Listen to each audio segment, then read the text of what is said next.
నమస్తే, welcome to four sides TV. నేను సౌజన్య. భారత్లో విదేశీ కంపెనీల పెట్టుబడుల జాతర కొనసాగుతోంది. మైక్రోసాఫ్ట్, అమెజాన్ వంటి బడా కంపెనీలు దేశంలో భారీ పెట్టుబడులు పెట్టడానికి సన్నద్ధమయ్యాయి. ఈ పెట్టుబడితో దేశంలోని ఈ-కామర్స్, లాజిస్టిక్స్, డేటా సెంటర్లు, డిజిటల్ సేవలు వంటి రంగాల అభివృద్ధికి మరింత దోహదపడుతుందని ఆర్థిక నిపుణులు చెబుతున్నారు. కొత్త పెట్టుబడితో ఉపాధి అవకాశాలు పెరగడంతో పాటు చిన్న, మధ్య తరహా వ్యాపారాల డిజిటల్ వికాసానికి కూడా ఇది తోడ్పడనుంది. భారత్లో పెట్టుబడులు, ఉపాధి కల్పనపై దిగ్గజ ఈ-కామర్స్ సంస్థ అమెజాన్ కీలక ప్రకటన చేసింది.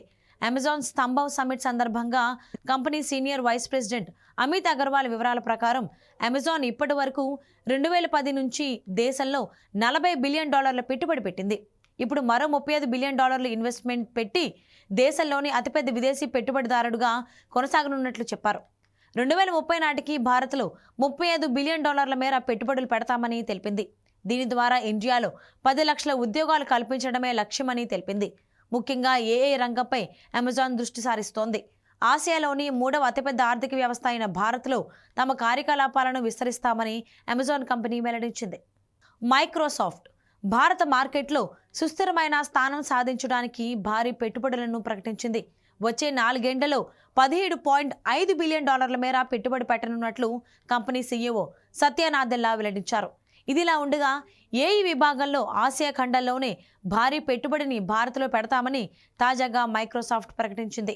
రాబోయే 4 ఏళ్లలో భారతదేశ ఏఐ ఫస్ట్ ఫ్యూచర్కు ఊతమిచ్చేందుకు $1.5 లక్షల కోట్లను ఇన్వెస్ట్ చేస్తామని వెల్లడించింది.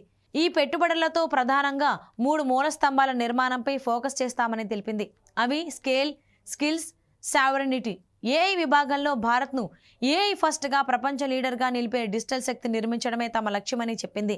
భారతదేశ క్లౌడ్, ఏఐ మౌలిక సదుపాయాలను అభివృద్ధి చేయడం, నిపుణులను సిద్ధం చేయడంపై పనిచేస్తామని మైక్రోసాఫ్ట్ వెల్లడించింది.